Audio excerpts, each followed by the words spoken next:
Hai murid-murid, tema 8, bijak belanja, cerik.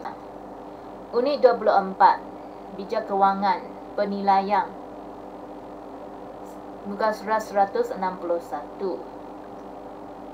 Okey. Hari ini murid harus belajar bagaimana menjawab soalan dengan betul. Baca ayat di bawah dan fahamkan jadual itu. Setiap bulan, Mei Fong akan mencatat perbelanjaannya. Dia tulis, dia catat dalam buku ya. Dia mencatat perbelanjaannya di mana? Dalam rekod perbelanjaan bulanan. Dia ada membuat rekod sendiri. Okey. Berdasarkan rekod itu, Mei Fong dapat mengurus perbelanjaannya dengan lebih baik. Mengurus, menggendali. Kalau tidak faham, mengurus, rujuk balik kosakata kamu. Okey. Rekod perbelanjaan bulanan Mei Fong. Tarikh 1 September. Pembelian bekas pensel harga RM10. Tarikh 4 September beli raket badminton RM20. 8 September beli buku cerita RM15. 15 September hadiah hari lahir adik RM10. 28 September buku latihan matematik RM8. Jumlah yang dia guna pada bulan itu ialah RM68. Soalan 1. Apakah yang dibeli oleh Mei Fong pada 1 September? Apakah yang dibeli oleh Mei Fong? Soalan kedua. Berapakah harga raket badminton? Okey, murid-murid mula jawab dari harga. Harga raket badminton, rujuk sini. Bilakah Mei Fong membeli buku cerita? Bilakah? Tanya kamu masa kan? Jadi, tanya kamu masa. Jadi, kalau tanya masa, kamu mesti jawab pa. Soalan keempat. Mengapa Mei Fong membuat rekod perbelanjaan? Kenapa dia membuat rekod perbelanjaan? Jadi, ini kamu jawab. Mei Fong membuat rekod perbelanjaan. Kenapa? Kerana, kamu boleh sambung ayat dengan kerana, supaya atau untuk. Okey, Mei Fong membuat rekod perbelanjaan untuk mengawal perbelanjaannya atau untuk menjimatkan wang. Okey. Kelima, apakah yang akan terjadi jika Mei Fong tidak mencatat perbelanjaannya? Apakah yang akan terjadi? Jadi, murid terus gantikan apa yang akan berlaku itu. Apa yang akan terjadi. Okey, kamu boleh tulis Mei Fong akan apa? Akan boros berbelanja jika Mei Fong tidak mencatat perbelanjaannya. Mei Fong akan membazirkan wang. Kalau kamu tidak pandai tulis boros berbelanja, boros maksud bazir lah. Mei Fong akan membazirkan wang jika Mei Fong tidak mencatat perbelanjaannya. Atau Mei Fong akan menggunakan lebih banyak duit jika Mei Fong tidak mencatat perbelanjaannya. Okey. Cara kedua, murid-murid boleh mula dengan jika. Jika Mei Fong tidak mencatat perbelanjaannya, koma.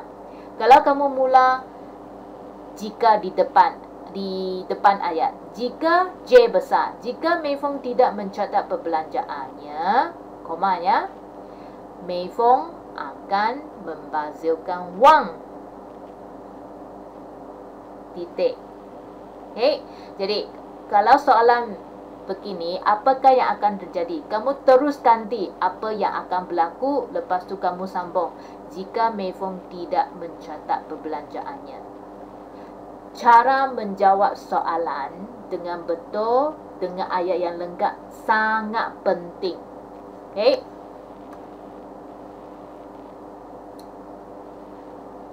Sekiranya soalan itu perlu kamu menjawab soalan, dan maka yang diberi ialah 3 markah. Jadi murid-murid harus memberi 2 isi jawapan. Okey, apa yang akan terjadi jika Mei Fong tidak mencatat perbelanjaannya? Mei Fong akan boros berbelanja dan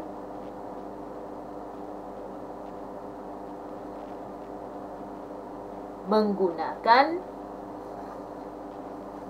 lebih banyak wang jika Mei Fong tidak mencatat perbelanjaannya.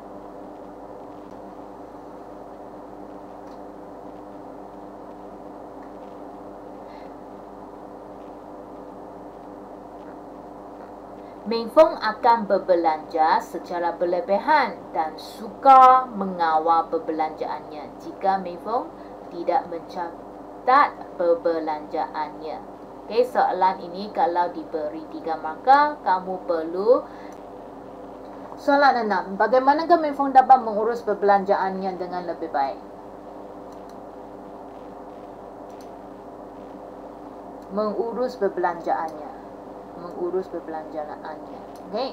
Cikgu orang kata, kalau kamu dapat jawapan dari sini, jadi rujuk balik. Okey, kamu boleh mendapat jawapan untuk soalan ini. Mei Fong dapat mengurus perbelanjaan. Jawab. Mei Fong harus merancang perbelanjaan. Ini cara kedua jawabnya. Bagaimana? Okey, jadi kamu terus tulis. Mei Fong harus merancang perbelanjaan agar dapat. Okey, ingat. Agar supaya dapat mengurus perbelanjaannya dengan lebih baik. Kalau nak tulis dapat, kamu mesti tulis supaya dapat, agar dapat menguruskan perbelanjaannya dengan lebih baik. Soalan B.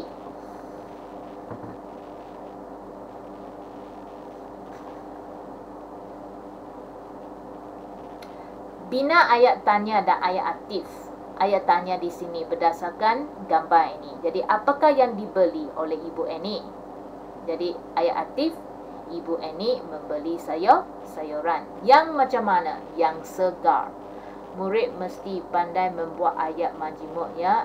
Ayat majmuk yang terdiri daripada kata hubung yang kerana, untuk, supaya, agar. Okey. Soalan ayat tanya. Bilakah Ibu Annie membeli sayur-sayuran di pasar segar? Jawapan. Kalau tanya bilakah, ayat aktif. Ibu Annie membeli sayur-sayuran di pasar segar pada hujung minggu. Okey, di mana? Pasar segar. Soalan gambar yang kedua. Ini di mana? Di kedai alat tulis, pustaka. Jadi di manakah Sarah membeli alat tulis? Ayat aktif. Sarah membeli alat tulis di mana? Okey, nama tempat. K besar ya, kedai. Alat A, alat. T, tulis. P, pustaka. Yang kedua, cara tanya yang kedua. Sarah perlu membayar berapa ringgit? Sarah perlu membayar 27 ringgit 90 sen. Okay. Gambar ketiga. Siapakah yang sedang mengeluarkan wang? Ayat aktif.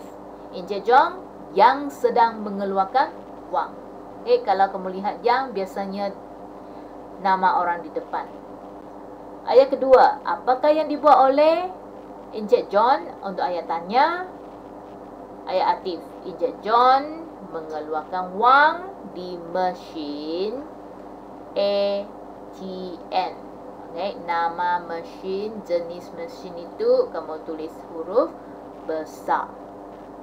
Okay, cikgu berharap murid-murid telah belajar bagaimanakah menulis jawapan yang betul untuk menjawab soalan dan membina ayat tanya dan membina ayat aktif.